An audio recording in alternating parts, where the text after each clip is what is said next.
Hello and welcome. We're talking about culture and ethnicity. This is lesson 7. It's the textbook pages 89 to 92. So,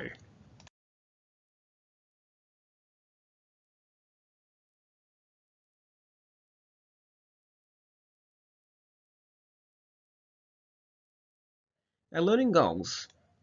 Know what an ethnic hybrid is. Ooh, what a mysterious phrase. Know what othering is.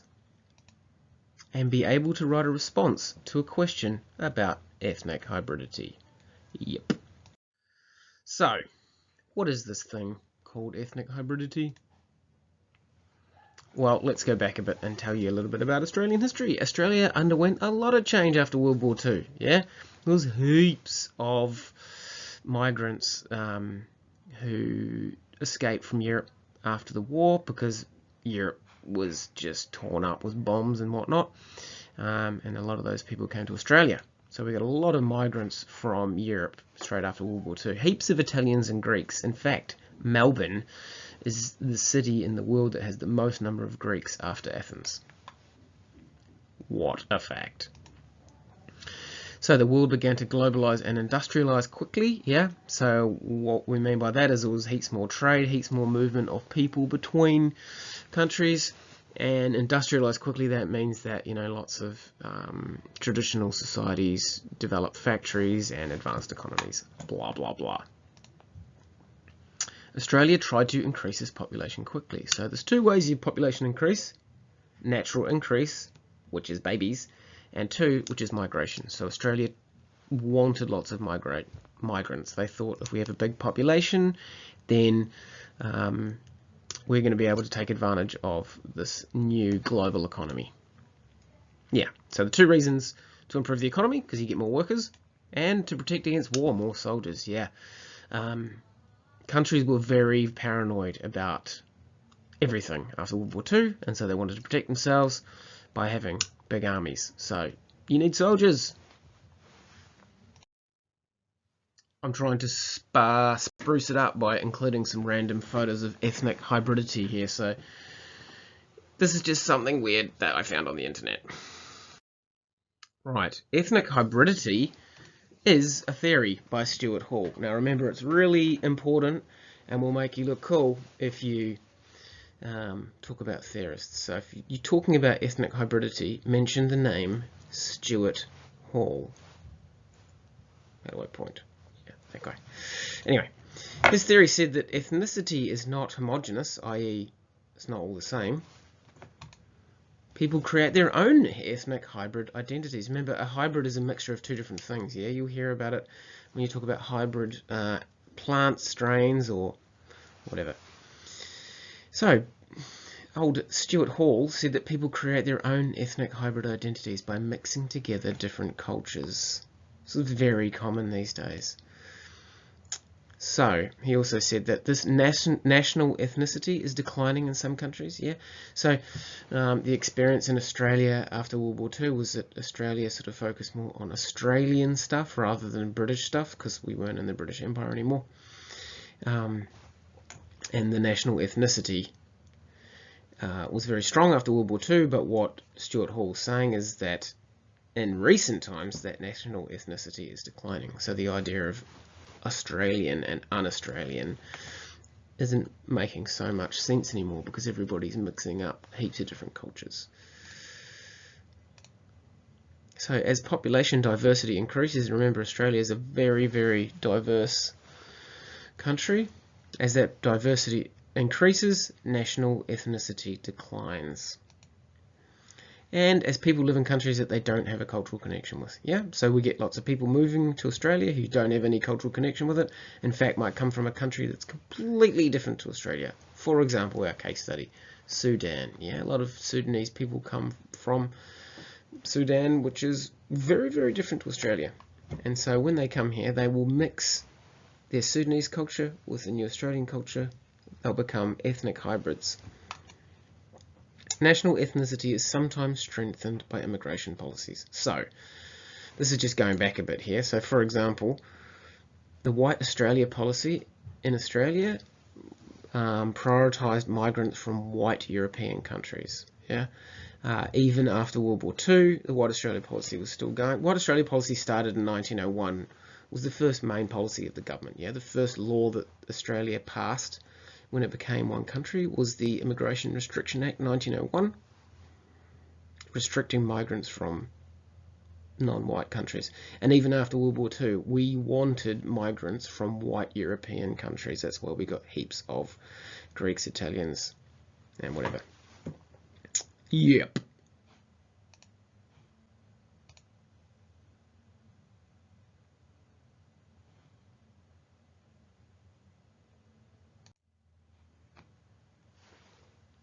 Yeah, so as mentioned, Australia preferred white European migrants. Racist. Another random picture I found on the internet when I googled cultural hybridity or ethnic hybridity. What's going on with that person? Who knows? Right, so as national ethnic identity declines, ethnic hybridity increases. And you get your ethnic hybrid identity from multiple national ethnicities being mixed together, yeah, and shared social experiences and relationships in a new country. Yeah, these ethnic hybrids come from people moving around the world and combining cultures together. Now remember, ethnic hybridity is a choice by an individual person. Yeah, if you move to a new country, you choose to take on some of the culture of that country, which means that you're probably rejecting some of the ethnic identity. Yeah, if a Sudanese person comes to Australia, they might choose to pick up some Australian cultural bits and drop some of their Sudanese cultural identity to create this new hybrid. People split social groups into us and them. And the them are what's called the other in sociology. You probably encountered this in some literary analysis if you've been doing English, which you would have. The other, yeah, this idea of they're not like us, they're the other. Another random picture. So actually, if you have a look at this, here's some cultural or ethnic hybridity going on. You've got people wearing Indian cultural stuff, even though they might not be Indian themselves. Hybrids. Right, Dr. Zevallos. So if you want to remember the name of another sociologist, Dr. Zevallos studied ethnic hybridity in Australia, and this is what the doctor discovered. People see themselves as not Australian. That's people who felt they weren't accepted as Australian by society and who couldn't participate in Australian culture. Yeah, so if you come from another country and just get massively prejudiced against and everyone's racist against you and spits you on the street, then you might not want to become an Australian. That makes sense. People who see themselves as partly Australian, they felt like they belonged to the Australian multicultural society while retaining their own heritage. And these people, a lot of these people felt more free than in their home country. Now, remember, Australia is a very free society. We've got a lot of freedoms here compared to some other countries, and if those people from those other countries that are real strict with not a lot of freedoms come here, they'll be like, hey, I feel way more free here. And then there's a third group of people who feel totally Australian. And these might be people that disagree with their original ethnicity and prefer Australian national culture. And, you know, I think from looking at that study probably looked at migrants. Yes, this is migrants seeing themselves as either not Australian, partly Australian or Australian.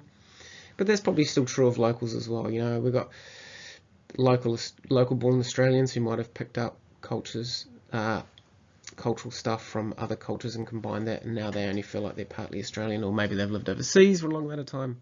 Who knows?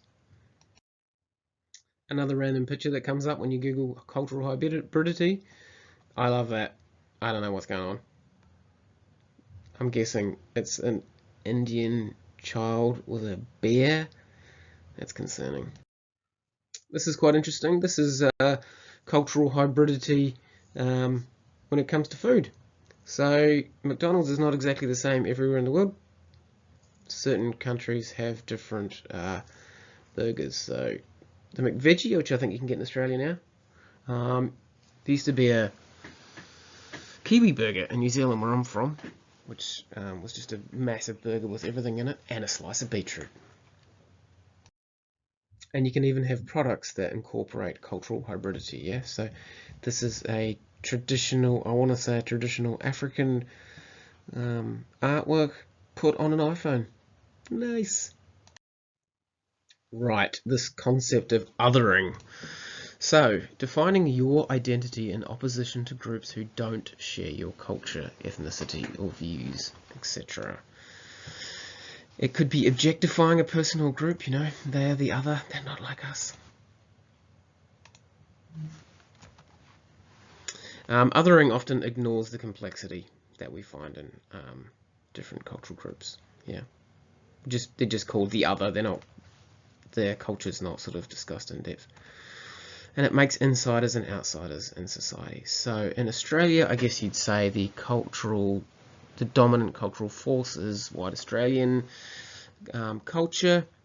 They would be considered the inside group, and others might be considered outsiders. However, it's subjective, yeah? Some people might go, oh, this is the inside group, that's the outside group. It's not black or white here. A lot of it is just how people feel. Here's a cartoon about othering. Stop othering me. What's othering? Your kind could never understand. Now, hopefully you can figure out the reason why that's funny is because the guy who's saying stop othering me is in fact othering the other person. The other weird circle with ears. And here's the definition of it. The perception or representation of a person or group of people as fundamentally alien from each other. From another, frequently more powerful group. Yep. So if you were going to memorize a definition of othering, memorize that one. Okay, check this out. Here's a little thing about hybridity from a UK source. Hybridity, you don't have to write this down, so I just thought it was interesting.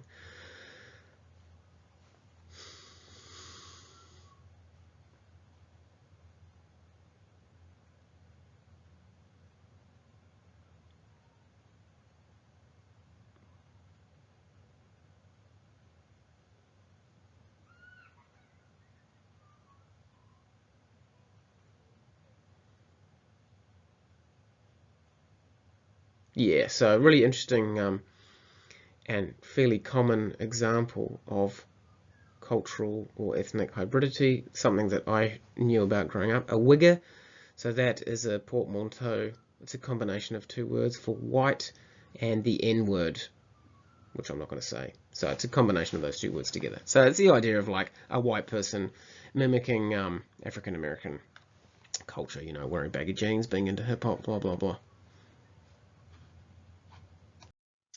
All right, it's time for the reflection activity. So I want you to do a think, puzzle, explore on the topic of ethnic hybridity. What is a think, puzzle, explore? I hear you say. It's this. What do you think you know about this topic? What questions or puzzles do you still have? And what does the topic make you want to explore? So just give me at least one of each of those three for the topic of ethnic hybridity. Homework. Most fun. Read pages 89 to 92 of the textbook. Answer this practice response question. If you're in my class, I want you to do that on OneNote. The question is, discuss the different forms ethnic hybridity could take in Australia. So you're going to give lots of concrete examples for that one. Thank you. Bonus homework, if you are so inclined. Check out these two links. They're links to videos about ethnic hybridity. They are TED Talk videos, I believe. Thank you very much. Keep it real.